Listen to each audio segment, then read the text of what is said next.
Arrête-toi maintenant. Ne prends pas cette décision. Du moins, pas encore. Parce que si tu es sur le point d'abandonner quelqu'un, si tu envisages de lâcher ce qui fut un jour de l'amour, tu dois d'abord entendre ceci. Ce n'est pas une vidéo de plus. C'est un appel urgent à ton cœur, à ta conscience, à cette partie de toi qui ressent encore, qui doute, qui se souvient. Ne pars pas sans comprendre ce qui est réellement en jeu. Dans cette vidéo, tu vas découvrir des vérités qui peuvent tout changer. Car parfois, ce n'est pas que l'amour est terminé, c'est juste que tu ne l'as pas compris à temps. Prépare-toi, car ce que tu vas entendre pourrait bien transformer ta façon d'aimer ou de laisser partir. Avant de commencer, je t'invite à écrire dans les commentaires. Aujourd'hui, je choisis d'aimer avec conscience. Fais-le comme un engagement envers toi-même. Un premier pas vers la meilleure version de toi. Numéro 1. L'attirance grandit dans l'espace, pas dans la disponibilité constante. Quand tu es toujours présent, toujours disponible, toujours attentif, ce qui semblait charmant au départ devient prévisible. Et ce qui est prévisible finit par perdre son charme. L'attirance, comme le feu, a besoin d'oxygène. Si tu l'étouffes avec trop de présence, elle s'éteint. Si tu la laisses respirer, elle grandit.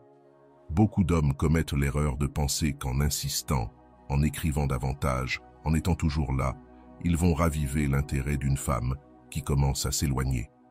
Mais ils ne comprennent pas que le désir ne se construit pas par la présence constante, mais par l'absence stratégique. Elle ne s'éloigne pas parce qu'elle ne ressent plus rien. Souvent, elle s'éloigne parce qu'elle ne ressent plus la même chose. Et cette nuance est cruciale. Il n'y a plus de mystère, plus d'espace pour que tu lui manques.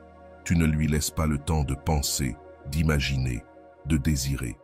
Tu es là, en permanence, comme si ta valeur dépendait de ton insistance. Et plus tu donnes, moins tu parais précieux. Parce que ce qui est rare attire. Ce qui est limité éveille le désir. Ta présence constante lui rappelle simplement qu'elle peut t'avoir quand elle le souhaite. Et cela tue l'impulsion, l'émotion, l'attraction. Tu dois comprendre que le silence aussi parle. Et parfois, il en dit bien plus que 1000 messages. Quand elle prend de la distance et que tu ne cours pas derrière, quand son message ne reçoit pas de réponse immédiate, quand elle remarque que tu n'es plus aussi disponible qu'avant. Quelque chose change dans son esprit. Le contraste fait mal. Avant, tu étais toujours là. Maintenant, non. Avant, tu répondais en quelques secondes.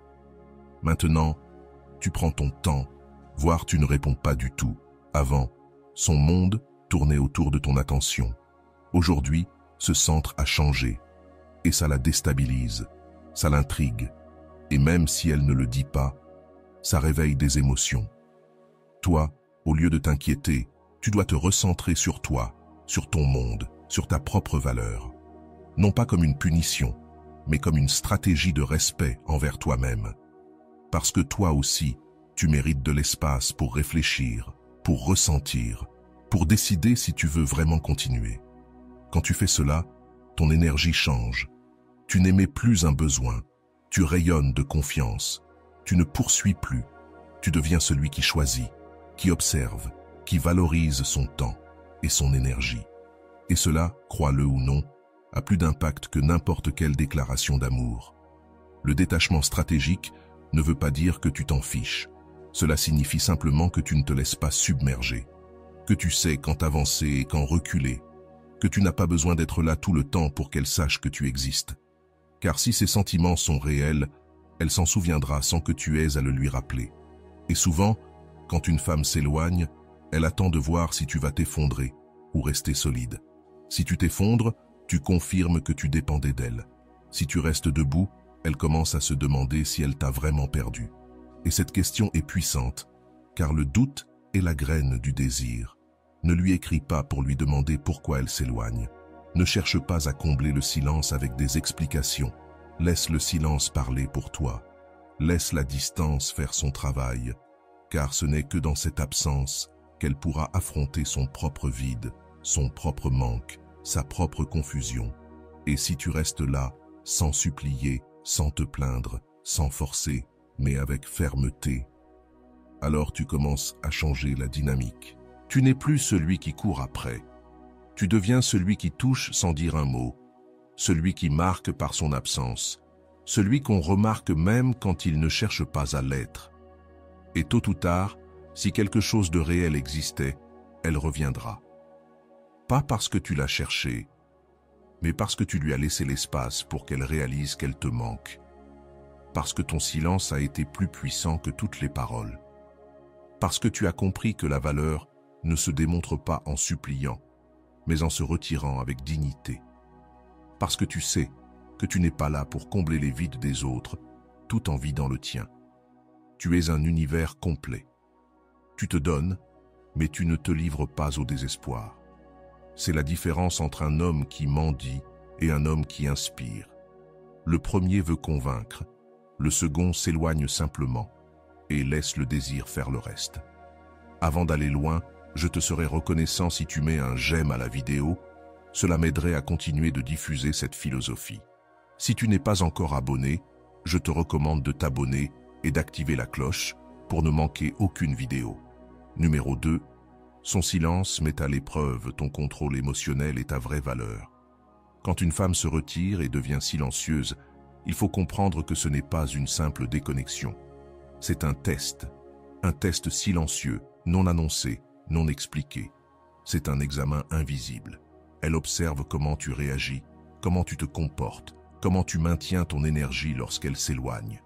Car derrière cette absence apparente, elle évalue, pas avec des mots, mais avec de la distance. Et ta manière de répondre, ou de ne pas répondre, lui dit tout ce qu'elle a besoin de savoir. À ce moment-là, beaucoup d'hommes perdent le contrôle. Ils paniquent, demandent si tout va bien, essaient de replanifier des rendez-vous, écrivent avec anxiété, se montrent disponibles en un instant. Et chacun de ces gestes, même s'ils semblent inoffensifs, communiquent une seule chose, une dépendance émotionnelle. C'est comme si tu disais « J'ai besoin de ta présence pour me sentir valable ». Et ça, au lieu de la rapprocher, l'éloigne encore plus. Car rien ne tue plus vite l'intérêt qu'un homme qui s'effondre dès qu'il n'a plus d'attention. Elle a besoin de savoir si tu as un centre, un équilibre, si ton monde reste debout même quand le sien s'éloigne. Parce que si tu te déséquilibres au premier retrait, il n'y a plus de mystère, plus de tension, plus de force. Tu deviens prévisible, faible, manipulable. En revanche, si quand elle s'éloigne, tu restes silencieux, sans plainte, sans question, sans insistance, tu commences à projeter autre chose, de la puissance intérieure, de l'autocontrôle, une dignité émotionnelle. Et ça, c'est magnétique. Ce test silencieux est exactement cela. Un espace où elle veut voir si tu agis comme un enfant privé de son jouet ou comme un homme qui n'a pas besoin de supplier pour être valorisé. Tu tiens bon face au silence. Tu ne cherches pas à provoquer une réponse. Tu ne vérifies pas tes réactions juste pour te rassurer. Tu montres que tu as ta propre vie, que ton état émotionnel ne dépend pas d'elle. Tu as aussi des options, des priorités, une direction. C'est difficile, bien sûr. L'impulsion naturelle est de vouloir clarifier, sauver, arranger. Mais si tu succombes à cette impulsion, tu perds le jeu avant même qu'il ne commence. Elle ne te le dira pas, mais elle évalue ton énergie, ta réaction, ta stabilité. Et chaque fois que tu réponds au silence par de l'angoisse, tu remets ton pouvoir entre ses mains. Tu montres qu'un peu de distance suffit à te faire perdre le contrôle, et cela te rend prévisible, manipulable. Mais si tu restes équilibré, si tu respectes l'espace, si tu te concentres sur toi au lieu d'elle, alors le changement commence. Parce que ce qui ne poursuit pas impressionne. Ce qui n'a pas besoin attire. Et l'homme qui maîtrise ses émotions face au silence devient un mystère. Un homme qu'on ne peut pas décrypter. Un homme qui n'implore pas, qui n'exige rien. Il observe, il choisit, il avance. Et cela éveille la curiosité, le respect, et souvent, le regret. Elle commencera à se demander pourquoi tu n'as pas réagi comme elle s'y attendait. Pourquoi tu n'as pas couru. Pourquoi tu n'as pas insisté.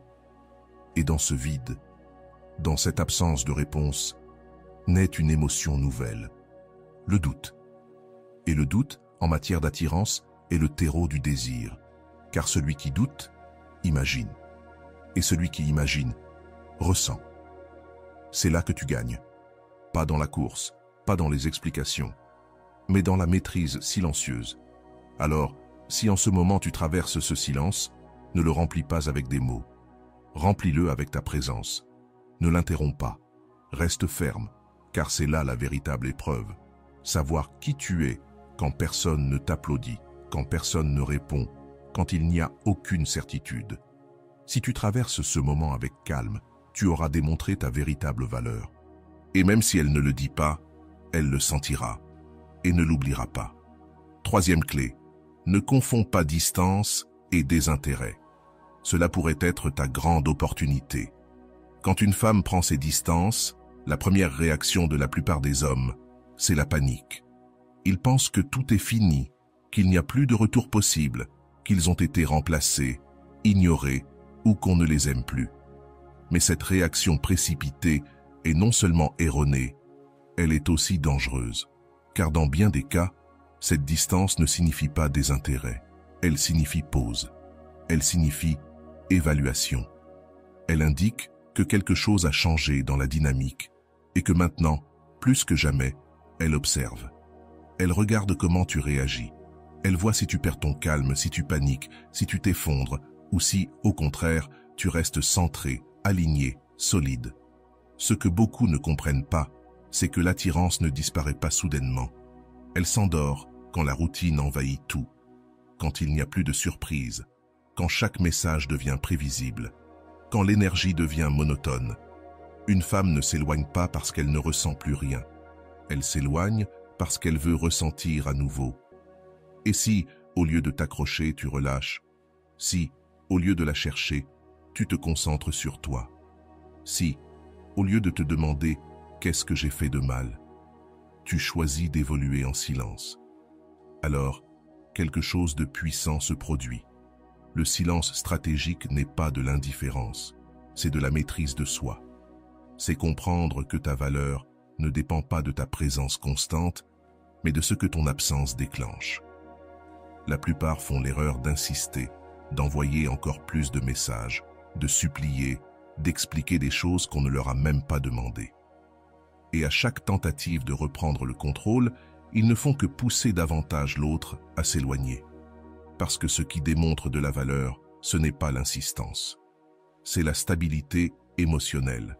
Quand tu ne réagis plus à chaque message sans réponse, quand tu ne cours plus après des explications, quand tu cesses les questions désespérées, tu fais une chose très forte. Tu montres que tu sais qui tu es, que tu n'as pas besoin de validation, que tu ne te définis pas à travers une relation, et que ton monde ne s'écroule pas simplement parce qu'elle s'éloigne. Mais écoute-moi bien, ce n'est pas un jeu de manipulation. Il ne s'agit pas de faire semblant que tu t'en fiches. Il s'agit de vraiment travailler sur toi, de cesser de dépenser ton énergie pour quelqu'un qui doute et de rediriger cette énergie vers ta meilleure version. Sors marcher sans attendre son message. Lis ce livre que tu as laissé de côté. Fais du sport. Revois tes priorités. Concentre-toi sur tes objectifs. Parce que la transformation qui se produit dans ce silence, dans cette distance apparente, c'est ce qui définira si tu es oublié ou rappelé avec désir. Elle le remarque quand tu cesses d'insister. Et au début, cela peut sembler lui être égal. Mais le temps fait son œuvre. Le temps crée le contraste. Avant, tu étais disponible à toute heure. Maintenant, tu disparais avec élégance. Avant, tu répondais en quelques secondes. Maintenant, tu es occupé à construire ta vie. Et cette absence contrôlée, cette tranquillité inébranlable, commence à faire naître des questions dans son esprit. Pourquoi ne me cherche-t-il plus? Pourquoi n'a-t-il pas réagi à mon dernier message? Est-il vraiment en train de s'éloigner? Ces questions sont le début d'une reconnexion émotionnelle, mais seulement si tu ne les interromps pas avec ton anxiété. L'homme qui a compris cela ne se précipite pas. Il ne cherche pas de réponse immédiate. Il sait que la stabilité émotionnelle est bien plus attirante que n'importe quelle phrase romantique. Il sait que le calme, le mystère et le détachement conscient sont des forces magnétiques. Il n'a rien à prouver. Il n'a pas besoin de discuter. Il montre avec ses actes, avec sa présence silencieuse, que sa vie continue. que sa croissance ne dépend pas d'une validation extérieure, que si elle veut être là, elle sera la bienvenue, mais que s'il doit avancer seul, il avancera. Et là, la magie opère. Parce que dans un monde où tout le monde cherche à attirer l'attention, celui qui sait la retirer devient inoubliable. Le véritable pouvoir ne se prouve pas avec des mots, il se prouve avec une présence maîtrisée, avec de l'intelligence émotionnelle, avec de l'autocontrôle. Alors, si aujourd'hui tu vis ce moment de distance, ne le vois pas comme une fin. Ne le vis pas pour la reconquérir, mais pour te retrouver toi. Car à partir de cet espace de force silencieuse, tout peut changer. Et celle qui était partie peut commencer à te regarder à nouveau. 4e point, ne perds pas ton pouvoir si elle décide de revenir. Retiens-le avec fermeté. Si, après tout ce silence, toute cette distance, ton absence élégante et ton focus sur toi-même, elle revient, ce moment est crucial. Parce que c'est là que la majorité des hommes chutent. Juste au moment où ils avaient repris le contrôle, ils le redonnent, un simple salut, et ils sont de nouveau disponibles. Un message inattendu, et ils répondent à nouveau, en quelques secondes. Changent leur emploi du temps, annulent leur plan, relancent une histoire qu'ils n'ont même pas encore guérie. Et même si tu le comprends avec ton cœur, c'est une erreur logique, une erreur coûteuse, parce qu'à ce moment-là, tu confirmes que tout ce que tu as fait, c'était du théâtre, que ton absence n'était pas de la force, mais une stratégie, que tu attendais toujours la porte ouverte. Et quand tu fais cela, tu perds le respect. Tu ne peux pas permettre qu'un retour désordonné vienne déstabiliser ce que tu as reconstruit avec tant d'efforts. Si elle revient, ce n'est pas pour que tu redeviennes l'homme d'avant, c'est pour qu'elle découvre que les règles ont changé, qu'elle ne t'a plus à sa merci, qu'elle ne peut plus jouer avec ton énergie comme avant, que si elle veut à nouveau faire partie de ta vie, elle devra gagner sa place. Pas avec des promesses, pas avec des mots, mais avec des actes. Et toi, tu dois avoir la force de maintenir ce nouveau standard. Ne retombe pas dans l'enthousiasme aveugle. Ne recommence pas à répondre avec cette ancienne anxiété. Parce que si tu le fais, elle comprendra que tu es resté exactement là où elle t'a laissé, que rien n'a changé, que tu n'attendais qu'un signal. Mais si tu réponds avec calme, sans empressement, avec ton énergie centrée, ton agenda intact, alors le message qu'elle reçoit est totalement différent. Elle comprend alors que tu n'es plus le même, que toi aussi, maintenant, tu as du pouvoir, que tout ne tourne plus autour de sa présence ou de son absence. Et ça change toute la dynamique, parce qu'elle sent maintenant qu'elle doit faire un effort, que revenir ne suffit pas, qu'il faut prouver. Et quand une personne doit prouver, elle commence à valoriser, elle commence à respecter, parce que ce qui est facile à obtenir se sous-estime, mais ce qui demande de l'effort se protège. Et toi, si tu as vraiment appris de tout ce que tu as vécu, tu ne peux plus redevenir celui qui donne tout pour rien, celui qui accepte les miettes, celui qui célèbre un simple message comme s'il s'agissait d'une promesse. Reste ferme, écoute sans avoir besoin de réagir. Ne te précipite pas à retomber dans les mêmes schémas, n'invite pas, ne propose pas, ne t'emballe pas, reste dans ton axe, laisse-la sentir que désormais, c'est toi qui donnes le rythme, que si elle veut quelque chose avec toi, elle devra mériter sa place, non pas avec de la séduction, mais avec de la vérité, de la constance, de la cohérence. Car tu n'es plus disponible pour les jeux, pour les absences déguisées en attention passagère. Tu es disponible pour quelque chose de réel. Et ça a un prix. Le respect. Le vrai pouvoir, ce n'est pas qu'elle revienne. C'est que tu sois capable de décider si ce retour est bon pour toi, si ce retour est sain, si sa présence t'élève, et si ce n'est pas le cas, ton plus grand acte de puissance sera de ne pas la laisser revenir. Mais si tu décides de l'accueillir à nouveau, que ce ne soit pas comme avant, que ce ne soit pas automatique, ni impulsif, que ce soit lent, réfléchi, que tu observes plus que tu ne parles, que tu écoutes plus que tu ne donnes, parce que celle qui revient doit montrer pourquoi elle mérite d'être là. Elle le ressentira, Et si elle tient vraiment à toi, elle l'acceptera. Pas parce que tu mets des barrières, mais parce qu'elle comprendra qu'elle ne peut pas revenir comme si de rien n'était, qu'il y a désormais des standards, des limites, du respect de soi. Et cela, même si c'est exigeant, est profondément attirant, parce que ça lui montre que tu n'es plus l'homme qui se contente, mais celui qui choisit. Et celui qui choisit sera toujours plus désiré que celui qui supplie. Alors, reste ferme, car si elle revient et que toi tu ne bouges pas, le pouvoir a changé de main, et désormais, celle qui doit te conquérir, c'est elle. Si elle ne revient pas, tu as quand même gagné. Même si ça fait mal maintenant, même si ça ressemble à une défaite, même si ton ego crie que tu as mal agi. La vérité, c'est que lorsque quelqu'un ne revient pas, cette personne te rend le plus grand des services. Rester avec quelqu'un qui ne te choisit pas encore est bien plus destructeur que de lâcher prise et avancer. Le rejet, aussi cruel qu'il puisse paraître, est aussi une forme de protection, une direction. Il t'éloigne de ce qui ne t'était pas destiné, même si, dans ta tête, tu avais idéalisé cette personne. Tu as fait ce qui était en ton pouvoir. Tu as donné le meilleur de toi, tu as montré ton intérêt, ta présence, ton engagement, et malgré cela, elle n'est pas revenue. Cela ne parle plus de toi, mais d'elle, de son manque de maturité émotionnelle, de sa déconnexion, de son propre chaos intérieur. Tu ne peux plus continuer à te juger à travers l'incapacité d'un autre à te reconnaître. Car si quelqu'un ne revient pas après avoir vu tout ce que tu as offert, ce n'est pas qu'il ou elle a perdu l'intérêt, c'est qu'il ou elle a perdu la vision. Et toi, tu as gagné quelque chose de plus précieux que sa présence, la clarté. La vie a des manières très subtiles et parfois douloureuses de nous protéger. Quand quelqu'un s'éloigne définitivement, même si tu le ressens comme un abandon, en réalité, c'est une redirection. On t'éloigne de quelque chose qui allait te drainer, te freiner, t'empêcher de grandir.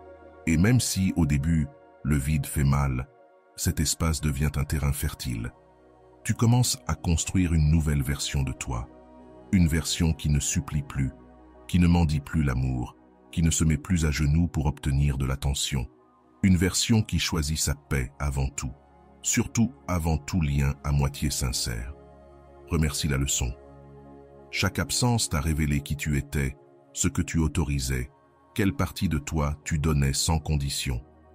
Et maintenant qu'elle n'est plus là, maintenant que tu fais face au silence absolu, tu possèdes le cadeau le plus précieux, toi-même, sans distraction, sans illusion brisée, juste toi et ton processus. Parce que lorsque tu cesses d'attendre quelqu'un qui ne reviendra pas, tu avances plus puissamment vers toi-même, vers ton but, vers tes rêves, vers ta croissance. Beaucoup pensent que gagner, c'est récupérer celui ou celle qui est parti. Mais gagner, c'est aussi ne plus jamais te perdre pour personne. C'est ne plus avoir à t'adapter à quelqu'un qui ne t'a jamais choisi pleinement. C'est ne plus attendre quelqu'un qui n'a jamais eu l'intention de rester. Tu as gagné en découvrant que ta valeur ne dépend pas d'une validation extérieure. Tu as gagné en refusant de laisser un rejet définir ton estime de toi. Tu as gagné en laissant la vie retirer de ton chemin ce que tu n'avais pas eu la force de lâcher à temps. Au lieu de te demander pourquoi elle n'est pas revenue, demande-toi pourquoi tu pensais avoir besoin qu'elle revienne. Quelle partie de toi croit encore qu'il faut être choisi pour se sentir suffisant? Voilà la racine du problème. Et lorsque tu la guéris, tout change, parce que tu arrêtes de chercher à l'extérieur ce que tu as toujours eu à l'intérieur. Et à partir de là, dans ce silence plein, tu commences à attirer des relations différentes, plus authentiques, plus équilibrées, plus vraies. Ce n'est pas ta mission de convaincre quelqu'un de rester. Ta mission, c'est de grandir tellement, d'être si fort, si clair, que ceux qui ne peuvent pas être à ta hauteur s'éloignent d'eux-mêmes. Ne doute jamais de ça. Si quelqu'un ne revient pas, ne le prends pas comme une perte, vois-le comme une redirection. Car certains chemins ne s'ouvrent que lorsque tu fermes les portes qui ne menaient nulle part. Et toi, tu es fait pour avancer, pas pour rester là, figé, à espérer des miettes émotionnelles. Alors relève la tête, respire profondément et avance, parce que celui qui ne revient pas te libère, et celui qui reste doit te mériter. Et maintenant, retiens bien ceci. Se taire au lieu de réagir peut changer tout le jeu. Quand quelqu'un te blesse, t'ignore ou agit avec froideur, la première chose que ton ego veut faire, c'est parler, justifier, demander des explications, dire ce que tu ressens, chercher des réponses. Mais même si cela semble libérateur, c'est exactement ce qui donne du pouvoir à la personne qui s'éloigne. Car pendant que tu parles, que tu supplies, que tu réclames, tu montres que tu es affecté. Et quand l'autre personne sait qu'elle peut encore te bouleverser, elle contrôle la dynamique. Ta réaction devient sa victoire. Ton besoin devient son trône. C'est pour cela que le silence n'est pas une faiblesse, c'est une déclaration de puissance. Quand tu choisis de te taire, quand tu refuses de répondre, d'expliquer, de participer au jeu émotionnel, tu brises le cycle. Tu interromps un schéma qu'elle a probablement utilisé avec d'autres, provoquer une réaction, obtenir de l'attention, renforcer son importance. Mais toi, non, tu disparais. Et dans ce silence, quelque chose se produit, quelque chose que les mots ne peuvent jamais accomplir. L'incertitude. Car lorsque tu ne réagis pas, tu ne donnes aucun signal clair. Et ce que l'on ne comprend pas, on y pense davantage. Ce qui ne peut être décodé perturbe, et cette perturbation vaut plus que 1000 discours. Elle s'attendait à ce que tu t'énerves, que tu la recherches, que tu réclames des explications. Mais tu ne le fais pas. Et cela ne change pas seulement les règles du jeu, cela le redéfinit entièrement. Car maintenant, la question n'est plus « est-ce qu'il souffre ?» mais « pourquoi ne montre-t-il aucun signe de souffrance ?» Le silence devient un miroir inconfortable qui lui renvoie sa propre image. Soudain, ce n'est plus toi qui cherches des réponses, c'est elle qui commence à se poser des questions. Pourquoi ne m'a-t-il rien dit? Pourquoi n'a-t-il pas réagi? Est-ce qu'il est vraiment fatigué? Est-ce qu'il ne tient plus à moi? L'erreur la plus fréquente dans la douleur émotionnelle, c'est de vouloir résoudre le conflit en parlant, en envoyant des messages, en publiant des phrases indirectes, en espérant que l'autre ressente ce que tu ressens. Mais tout cela ne montre qu'un vide. Le vrai impact vient quand tu disparais avec élégance. Tu ne bloques pas, tu ne discutes pas, tu ne lances pas d'attaque passive. Tu t'en vas, sans drame, sans avertissement, sans scène, parce que le silence n'est pas un vide, c'est une présence condensée. Et celui qui sait s'en servir n'a pas besoin d'élever la voix pour laisser une trace. Quand tu ne réagis pas, tu obliges l'autre à faire face à sa propre conscience, à revoir ses actions, à ressentir l'écho de sa décision. Car tout acte qui ne rencontre aucune résistance crée un espace pour le regret. Et c'est dans cet espace que le souvenir de ce que tu étais commence à peser. Personne ne regrette ce qui ne disparaît jamais. Personne ne valorise ce qui ne manque jamais. Et le silence, plus qu'une absence, est un message crypté. Il dit « Je t'ai tout donné et je suis quand même parti ». Ce type de message ne s'efface pas facilement. Ne sous-estime jamais ce que quelqu'un ressent lorsqu'il réalise qu'il a perdu une personne qui n'a pas crié, qui n'a pas supplié, qui ne s'est pas abaissé à se battre. Car pendant que les autres se battent pour être entendus, toi, tu choisis d'être compris dans ton absence. Et cela ne génère pas seulement du respect. Cela réveille une forme d'attirance différente, celle du mystère, celle de celui qui n'a pas besoin d'être compris pour avancer. Car celui qui ne parle pas n'est pas insensible. Il a juste décidé de ne plus s'épuiser. Alors si elle s'est éloignée, si elle a joué avec ton dévouement, si elle a cru que tu supplierais comme tous les autres, tais-toi, ne réponds pas, ne poursuis pas. Que ton silence fasse le travail, que le vide parle pour toi. Parce que ce qui ne se dit pas se ressent encore plus fort. Et quand elle remarquera que tu ne réagis pas comme les autres, que ton énergie n'est plus accessible pour le drame, elle commencera à réfléchir. Et dans cette réflexion, dans ce remords silencieux, elle découvrira peut-être une vérité qu'elle n'attendait pas. Ton absence pèse plus que toutes les paroles que tu aurais pu prononcer, contrôler, comprendre, sécuriser. Ce que l'on ne contrôle pas, ce que l'on ne comprend pas, ce que l'on ne possède pas, on y pense davantage, on le ressent plus intensément. Elle était habituée à t'avoir là, à ce que tu réagisses, à ce que tu la recherches, à ce que ce soit toi qui maintienne la connexion vivante. Mais maintenant, tout est silence. Tu n'écris plus, tu ne regardes plus ses stories, tu ne commentes plus, tu ne donnes plus de signes. Et cette absence, non seulement se remarque, elle se ressent. Là où il y avait une présence émotionnelle constante, il n'y a plus qu'un vide. Et ce vide commence à déranger, à faire mal, à semer le doute. Non pas parce que tu cherches à manipuler, mais parce que tu as cessé de nourrir ce qui semblait évident. Et ce qui cesse d'être évident devient une menace pour l'ego. L'esprit humain accorde plus de valeur à ce qu'il ne possède pas. Si tu t'éclipses avec élégance et fermeté, tu passes du statut de certitude à celui de possibilité incertaine. Et c'est dans cette incertitude que naît l'attraction. Elle ne peut plus te prédire. Elle ne sait plus si tu es encore là, si tu es avec quelqu'un d'autre, si tu l'as oublié, si tu es mieux sans elle. Et toutes ces questions, ce n'est pas toi qui y répondras. C'est elle, seule, en y pensant, en les ressentant. C'est là que tu reprends ton pouvoir. Pas dans l'insistance, mais dans l'absence. La clé, ne cherche pas à attirer son attention. Ne publie pas d'indirect. Ne poste pas de photos en espérant une réaction. Ne like pas comme si tu jetais des miettes pour qu'elle revienne. Disparais, littéralement. Cesse toute interaction. Qu'elle ne sache plus rien de toi. Qu'elle ne puisse plus anticiper. Qu'elle n'ait plus accès à ton monde. Parce que quand l'accès disparaît, le mystère s'installe. Et quand il y a du mystère, il y a de l'attraction. Ce qui ne se montre pas s'imagine. Et ce qui s'imagine se ressent plus fort que ce qui se voit tous les jours. Elle va commencer à fouiller dans tes réseaux, à chercher des indices, à vérifier si tu as posté quelque chose, si tu es en ligne, si tu es apparu quelque part. Elle va commencer à te prêter plus d'attention en silence que lorsqu'autrefois tu lui criais ta présence, ton envie de la retrouver. Car lorsque tu deviens un mystère, elle ne peut plus te classer dans la case « acquis ». Et quand quelque chose cesse d'être acquis, cela génère de l'anxiété émotionnelle.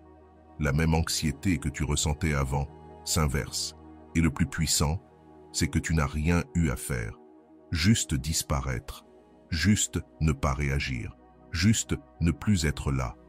Car l'absence possède une force que les mots n'atteindront jamais.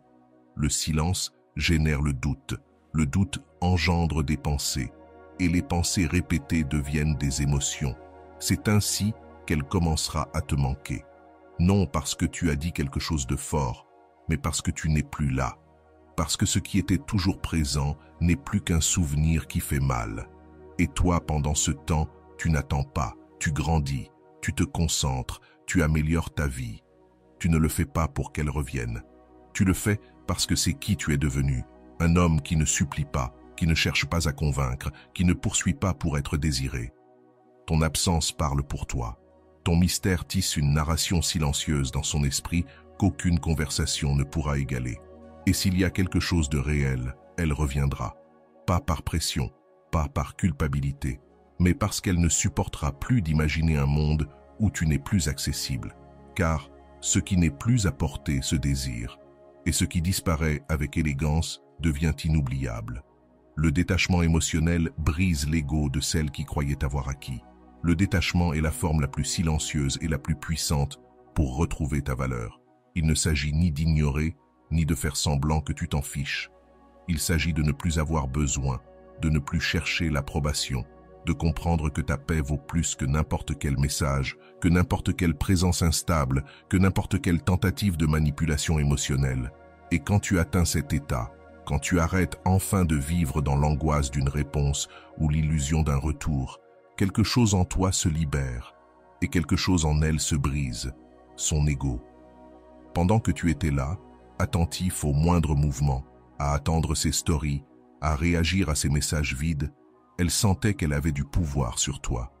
Elle savait qu'il lui suffisait de réapparaître un peu, avec un mot doux ou un regard déguisé en regret, pour que tu reviennes. Mais aujourd'hui, non. Ton énergie a changé. Tu n'es plus le même. Son attention ne te déplace plus. Une simple story ne t'illumine plus. Tu observes depuis la paix, depuis ton centre, depuis une version de toi qui n'a plus besoin de validation pour se sentir digne. Et cela, même si elle ne le dit pas, la déstabilise. Parce que l'ego ne supporte pas de perdre de l'influence. L'ego veut des options, même s'il ne les valorise pas. Quand tu décides de briser cette dynamique, de ne plus jouer à ce jeu de « je donne et je retire », de « je viens et je m'éloigne », elle commence à sentir qu'elle a perdu quelque chose dont elle ne réalisait pas l'importance, jusqu'à ce qu'il ne soit plus là. Parce que quand tu te détaches, quand tu cesses de courir, quand tu ne réagis plus, tu deviens imprévisible. Elle ne peut plus t'anticiper. Elle ne sait plus si tu penses encore à elle. Elle ne comprend pas pourquoi tu n'es pas tombé dans le même piège, pourquoi tu n'as pas répondu, pourquoi tu n'as pas réagi à ce message ambigu, pourquoi tu n'as pas posé cette question que tu posais toujours. Et dans ce vide, dans ce silence émotionnel, son ego commence à se fissurer. Il réalise qu'il n'a plus le contrôle, que tu n'es plus à sa merci, que le jeu est fini, car l'un des deux a décidé de ne plus jouer. Et toi, pendant ce temps, tu continues, non pas en feignant la froideur, mais en bâtissant la stabilité. Car le véritable détachement, ce n'est pas cesser de ressentir, c'est cesser de mendier. C'est pouvoir regarder celui ou celle qui s'est éloigné et dire « ça ne me touche plus ». Et depuis cet endroit, fait de maîtrise de soi, d'équilibre émotionnel, d'amour-propre solide, tu deviens quelqu'un qu'on ne peut plus manipuler. Et ce qu'on ne peut pas manipuler commence à être désiré d'un tout autre endroit. Non plus par caprice, mais par doute, par curiosité, par cette sensation de perte. Ne réagis pas aux provocations, ne réponds pas aux sous-entendus, n'explique rien, ne te justifie pas. Ton silence suffit. Ton calme dit déjà ce que tu criais auparavant à travers des messages. Et plus tu restes ferme, plus le message devient clair. Je n'ai pas besoin que tu reviennes. Mais si tu le fais, il faudra que tu regagnes ce que tu avais autrefois gratuitement. Parce que celui qui se détache ne ferme pas la porte avec rancune, mais avec dignité. Et c'est ce qui déstabilise le plus l'ego, ne plus avoir accès comme avant. Elle commencera à observer tes faits et gestes, à lire entre les lignes, à penser à toi plus qu'elle ne l'admet. Et toi, tu ne feras rien, non par fierté, mais parce que tu as choisi un autre chemin, parce que tu ne veux plus te diminuer pour rentrer dans un moule, parce que tu ne cherches plus de validation de la part de quelqu'un qui n'a pas su reconnaître ta valeur au moment où elle en avait l'occasion. Maintenant, tu avances, avec fermeté, avec lucidité, avec paix. Et si un jour elle revient, ce ne sera pas par caprice, mais par besoin émotionnel. Parce que ton détachement aura brisé son ego. Parce que toi, sans le vouloir, tu es devenu le prix que l'on ne peut pas obtenir sans le mériter. Et si elle revient, qu'elle prouve qu'elle est à ta hauteur. Parce que toi, tu n'es plus le même. Tu n'es plus cet homme qui acceptait les miettes émotionnelles, qui justifiait les absences, qui s'adaptait aux montagnes russes de quelqu'un qui ne savait pas ce qu'elle voulait. Tu sais ce que tu vaux. Tu sais combien il t'a coûté de te reconstruire, combien le silence t'a blessé, combien tu as appris du vide qu'elle a laissé. Alors si elle revient, un simple « tu me manques » ne suffit pas. Un message nostalgique, une tentative de revenir comme si de rien n'était, ne suffisent pas non plus. Cette fois, c'est toi qui choisis. Parce que son retour n'est pas une garantie de changement. Ce n'est pas une preuve qu'elle comprend ce qu'elle a perdu, ni qu'elle valorise ce que tu es devenu. Parfois, ils reviennent par habitude, par curiosité ou par besoin passager. Mais toi, tu n'es pas là pour combler les vides des autres. Tu es là pour partager ta vie avec quelqu'un qui saura la soutenir. Et si elle veut vraiment revenir, qu'elle le démontre avec des actes, pas avec de jolies paroles. Elle devra mériter ce qu'elle avait autrefois sans effort. Parce que ton amour n'est plus automatique. Il a désormais un prix, cohérence, constance et respect de ton évolution. Ne lui facilite pas les choses. Ne te précipite pas dès qu'elle réapparaît. Ne réagis pas avec enthousiasme immédiat. Mesure son énergie. Observe si ses actes reflètent de la maturité, s'il y a une réparation véritable, s'il ou elle est prêt à reconstruire à partir de ce qui a été brisé. Parce que si tu retombes dans les mêmes schémas, si tu te redonnes sans filtre, sans pause, sans clarté, alors tu n'auras rien appris. Et tu enverras le message le plus dangereux de tous, que ton valeur est toujours négociable.